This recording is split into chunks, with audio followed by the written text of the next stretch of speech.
What's up everyone and welcome back to the MMA Zone. Today, let's get started with Sean O'Malley reveals his next UFC fight. In the main event of UFC 292, Sugar Sean O'Malley shocked the world as he knocked out Aljamain Sterling to capture UFC gold. In the wake of the win, O'Malley set his sights on defending his title against Marlon Chito Vera, something he'd suggested prior to the bout as well. With Vera picking up a victory over Pedro Munoz on Saturday night, it seems as though the two men are both eager to collide in the octagon once more. During the post-fight press conference, O'Malley gave his thoughts on his rival and a potential rematch between the two. He's not funny and he tries to be so ugly, dresses like it's like, God, do I really have to give this guy an opportunity? But I'm like, well, I'll probably just go out there and we'll make a lot of money, so I could. Following the fight, O'Malley also posted a video of himself on social media with the title, prompting a response from Vera, who replied with a similar photo, along with a caption indicating that he'll be fighting for the title soon.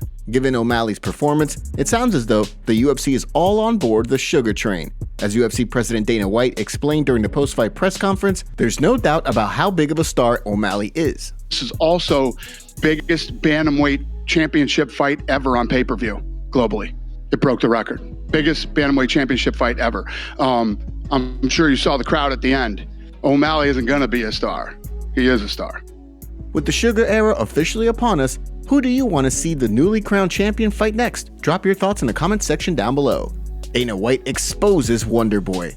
On the main card of UFC 292, Ian Machado Gary picked up a dominant win over Neil Magny in their heated short-notice collision. Following the fight, Gary was quick to call out the man many consider to be the best striker in the UFC, Stephen Wonderboy Thompson. While the fight seemed to book itself, given the fact that Wonderboy has been keen to face a striker, UFC President Dana White was quick to allege during the post-fight press conference that Thompson turned the fight down. Wonderboy turned the fight down tonight. Listen, we make fights, man. That's what we do. Despite that, it sounds as though Gary has his sights set on competing against Thompson. During his segment of the post-fight press conference, he spoke about the fight. But I want to prove to the world that I am the best striker in the division. I'm one of the best strikers of all time. And to do that, you have to go out and beat people of that caliber. And Wonderboy is that guy. With the ball in the UFC's court, only time will tell how the situation plays out.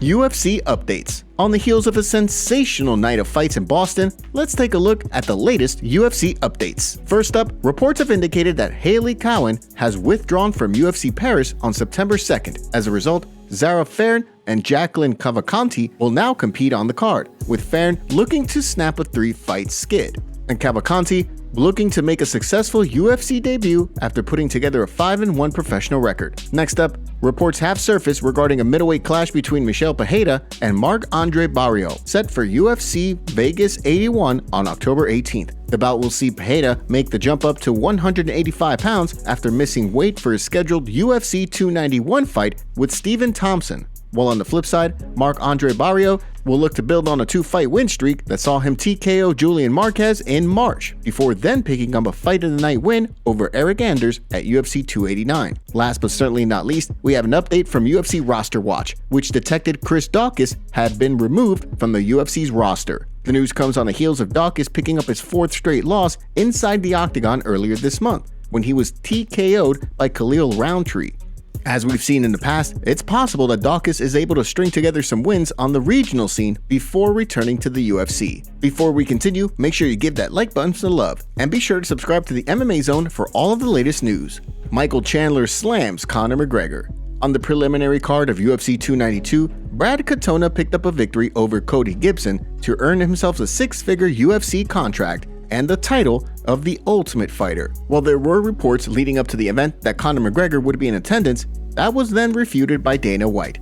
Following a thrilling night of action at the TD Garden, McGregor's upcoming opponent, Michael Chandler, was quick to call him out following the event for not being in attendance, pointing out the difference between he and many others, McGregor included. Conor does what Conor wants to do. I think I'm a different breed, not just separate from Conor. I think I'm a different breed from every single person on this roster and a lot of people in the entire world. Whenever I show up, or whenever I sign my name on a dotted line, I show up and I do it to the best of my ability. As Chandler concluded, McGregor didn't necessarily violate any rules or contracts by not showing up. However, he would have liked them to be there.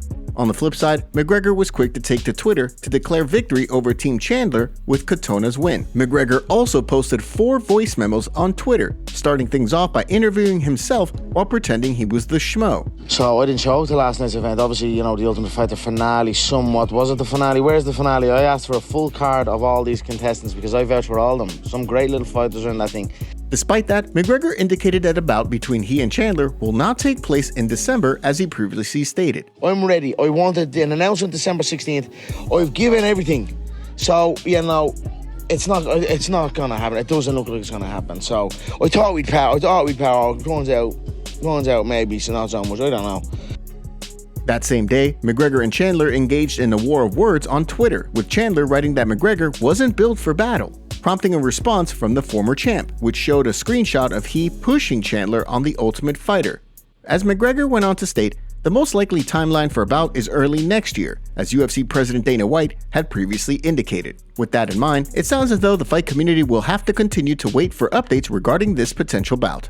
Joe Rogan reacts to Zhang Weili win over Amanda Lemos. In the co-main event of UFC 292, Zhang Weili picked up a dominant win over Amanda Lemos to defend her strawweight title. Following the lopsided victory, official stats for the fight were quick to go viral on Twitter, showcasing just how truly dominant the win was for the champion. With a strike differential of 296 to 29, it was no wonder that longtime UFC commentator Joe Rogan, who was working the event, was blown away by the champ's performance. Her work ethic is just sensational. She's so driven and so dynamic. She can strike, take you down, she knows what to do and when. She's got so much championship level experience now. She's such a killer and just dominated against Amanda Lemos. Man, Zhang Weili is something special. She is as good as any woman who has ever competed in the sport. She might be the greatest of all time. Following the win, it sounds as though there could be some massive things in the future for Zhang Weili. As Rogan and Hall of Famer Daniel Cormier stated on the broadcast, the idea of a potential clash between the champ and Yang Jiaonan in China would be massive. Whether or not the UFC strikes while the iron is hot, only time will tell. Aljamain Sterling wants Sean O'Malley rematch next. Although all indications were that Aljamain Sterling would be making the jump to 145 pounds following his UFC 292 clash with Sean O'Malley, the Funkmaster seems to be rethinking the move in the wake of his loss on Saturday night. As he explained during his post-fight Octagon interview, if O'Malley was able to land clean on him, Alexander Volkanovski could present some serious threats. During the post-fight press conference, the former champion spoke about his next move, indicating that an immediate rematch could be on the horizon. I mean, I would love to have a rematch. I don't know which way I'm going to go with things. Like I said, I would first and foremost love an opportunity to run that back and just to get some definitive answers. While Merab Dvalishvili is of course eager to get his crack at the title, with the streaking contender recently undergoing surgery this summer, Sterling and O'Malley could wind up running things back in the meantime, depending on whether or not the UFC looks to book O'Malley versus Vera 2. As the champ explained after the fight, he did feel as though the stoppage was a bit premature.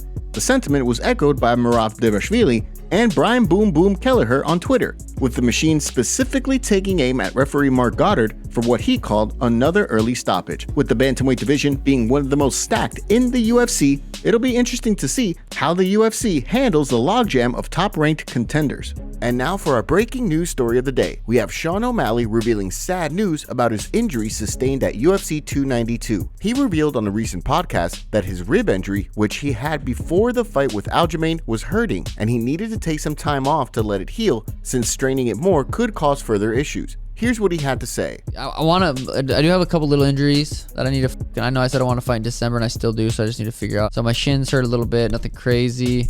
My rib is super sore, and I haven't really watched it back enough to see if he did land a good hard kick or if it was literally from that little bit of scrambles we got in. So I'm gonna have to really let that heal, not do, I guess, anything, which really sucks because that's the only way those muscle strains heal. And I looked into some, I went to got an MRI, went to see if I could get a cortisone shot for it to just numb it for the fight, and they said it's too close to the lung to do anything. That'd be a big risk. So I was like, well, I guess I'll just tough it out. Also, for more breaking news, we have a UFC 293 fight canceled due to injury. Kai Kara France has pulled out of his UFC 293 fight against Manel Cape from a concussion he got during training. Here's what he had to say. I just wanted to come on here and give you guys an update. So unfortunately, I've had to withdraw from my next fight in Sydney, Australia, UFC 293.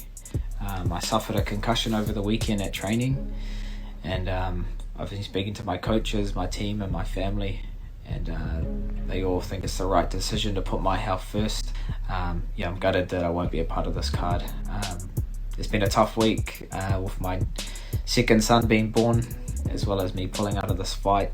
Mixed emotions, frustrated, but I've just got to focus on the positives and just spend time with my loved ones. So I appreciate the ongoing support, and we'll be back soon. Much love.